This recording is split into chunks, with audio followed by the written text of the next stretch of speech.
aucun système de pensée dans le monde de tout temps qui met la femme sur un piédestal aussi haut que le judaïsme. Il n'y a aucune législation au monde qui en donne autant que dans le judaïsme. C'est phénoménal. La femme est beaucoup plus proche d'Hachem. Donc elle dit que tu m'as fait d'après ta volonté.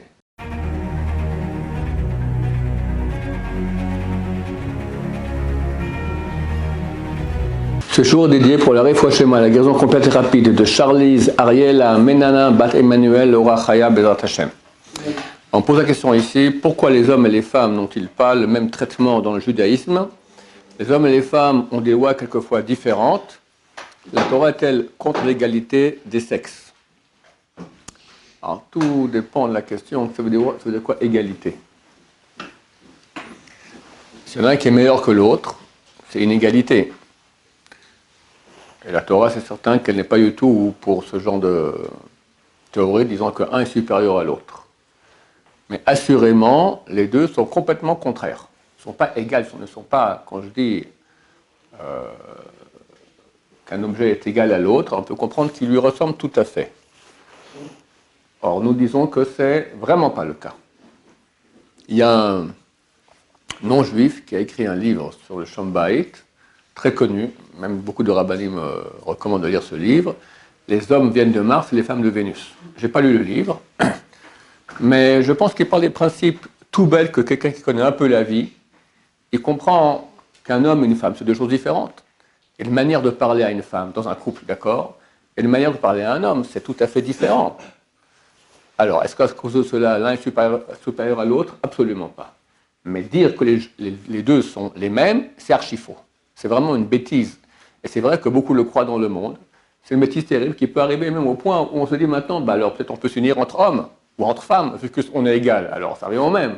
Si l'homme et la femme c'est égalité, alors il n'y a pas de différence entre hétérosexuels et homosexuels. D'accord? Et c'est une très très grave erreur. Et la base de cela, elle provient de notions extrêmement hautes de mystique juive. Comment Dieu dirige le monde? Dieu dirige le monde par deux axes principaux. L'axe masculin et l'axe féminin. Et forcément, les hommes proviennent de l'axe masculin, ils sont plus influencés par l'axe masculin, et les femmes plus par l'axe féminin. Alors encore une fois, il n'y a pas ici une question de supériorité, c'est une question d'essence, de réalité. C'est décrit que les hommes ont plus de date que les femmes. Le date, ça correspond à l'axe droite, comme on dit, l'axe masculin d'Hachem. On voit dans la Torah que des fois on appelle Dieu au masculin, des fois au féminin, parce qu'on parle des axes différents par lesquels il se dévoile. Alors l'homme a plus de date. Date signifie de conscience, on va dire. D'accord? Par contre, c'est écrit que la femme a plus de bina que l'homme. La bina, on peut appeler ça l'intellect, d'accord? Une intelligence intuitive, une intelligence pratique, beaucoup plus grande que l'homme. L'homme, des fois, il est bête, d'accord? Il parle à sa femme et il a un projet, sa femme lui dit, mais t'as pas compris, c'est pas par là que ça se passe. Elle réfléchit plutôt, c'est vrai, comment tu as vu ça, comment tu as senti? D'accord? Elle a beaucoup plus de bina que l'homme.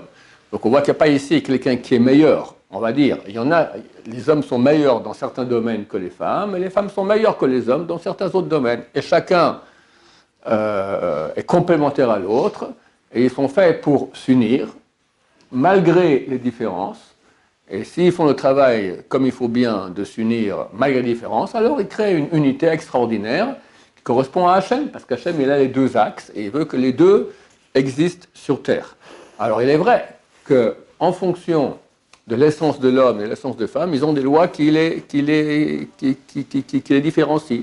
Les lois ne sont pas les mêmes chez les hommes et chez les femmes. Par exemple, alors, en ce qui concerne les interdits de la Torah, tous les interdits de la Torah concernent les hommes et les femmes. En ce qui concerne les lois positives, faire, d'accord, il y a beaucoup de mitzvot dont les femmes sont dispensées, pratiquement, pas toutes, à part 3, pratiquement toutes les lois positives qui dépendent du temps. Pourquoi? Parce qu'au niveau de leur essence, d'accord, elles sont au-dessus du temps. Le temps n'a pas de, il n'y a pas de section différente dans le temps. Alors que l'homme, oui, il est beaucoup plus dans le temps. Tout cela correspond à la source spirituelle de l'homme et de la femme, mais il n'y a certainement aucune comme on voudrait insinuer ici. Quand on dit misogyne, ça veut dire... bon, c'est pas écrit misogyne. Bon, on pourrait croire qu'il y a, quand on parle d'égalité des sexes, comme quoi la femme, elle est... On ne va pas dire que l'homme, il est moindre que la femme. On veut insinuer que dans le judaïsme, la femme serait moindre que l'homme. C'est archi faux, complètement au contraire. Au contraire. Le kavod, l'honneur qu'on exige de l'homme par rapport à la femme, que l'homme fasse à la femme, il est énorme. D'accord? Il n'y a aucune Bible, et encore moins aucun système de pensée dans le monde de tout temps qui met la femme sur un piédestal aussi haut que le judaïsme. D'accord? L'honneur, les lois de gestion, de kavod, de protection de la femme, de kavod, de l'honneur qu'on lui donne, il n'y a aucune législation au monde qui en donne autant que dans le judaïsme. C'est phénoménal. D'accord? C'est presque un dieu. Alors, il faut bien comprendre cela, parce qu'on a tendance à vouloir dire le contraire, et donc je prétends que c'est faux. Des questions là-dessus? Peut-être on peut répondre aussi à une question en passant qui revient souvent. Dans les Birkot HaShachar, dans les bénédictions du matin, il y a une bénédiction que font les hommes. Béni soit-tu l'Éternel qui ne m'a pas fait femme. Ah, ça peut avoir l'air très très misogyne. On remercie Dieu que je n'ai pas été femme, ça veut dire c'est une malédiction. D'accord? La femme aussi a une bénédiction. Elle dit que tu m'as fait d'après ta volonté. Alors, c'est une bénédiction. On dit, je dis Amen, j'approuve la bénédiction malgré moi. Tu m'as fait femme, bon, j'approuve, j'accepte. Ou bien c'est vraiment une vraie bénédiction. Et c'est ça le vrai sens. Bénédiction qu'on fait à Hachem, que tu m'as créé comme ta volonté. C'est-à-dire que l'homme, il est beaucoup moins parfait que la femme. La femme est beaucoup plus proche d'Hachem. Donc, elle dit que tu m'as fait d'après ta volonté. L'homme, il a un gros Yetzer Hara, un grand penchant du mal. C'est pour cela qu'il a plus de mitzvot. Il a plus d'ordonnances, d'actions divines à faire pour s'améliorer, pour arriver au niveau de la femme et mieux se rapprocher d'Hachem. La femme, elle a une amplitude de travail à faire. Elle a aussi un travail à faire, c'est clair, mais plus petite que l'homme. Elle est faite plus d'après la volonté d'Hachem que l'homme. On voit par exemple que lorsqu'on appelle un homme à monter la Torah, donc on l'appelle par ses prénoms et le nom de son père. Parce qu'il est plus connu d'après le nom de son père, d'accord? Qu'est-ce qu'on a à faire du nom de sa mère, d'accord? Par contre, lorsqu'on prie pour quelqu'un, vivant ou mort, alors on rappelle le nom de sa mère. Et pourquoi donc? Alors, la raison principale, il y a deux raisons. La raison principale, elle est que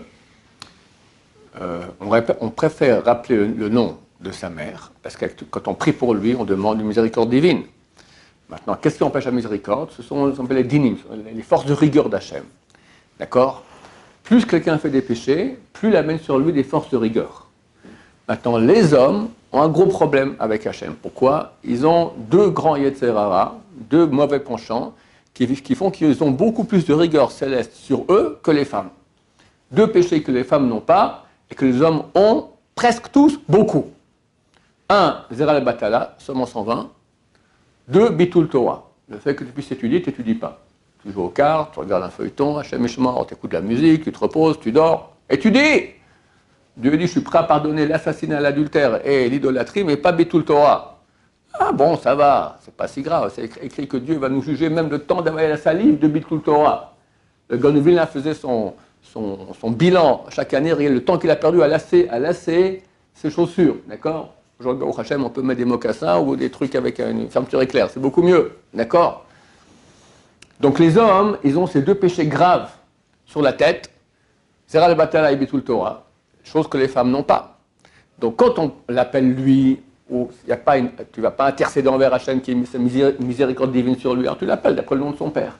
Mais lorsque tu vas intercéder, tu pries pour lui qui est une miséricorde, tu ne vas pas rappeler maintenant un nom qui rappelle la rigueur, le nom de son père, c'est un homme, tu rappelles le nom de la femme.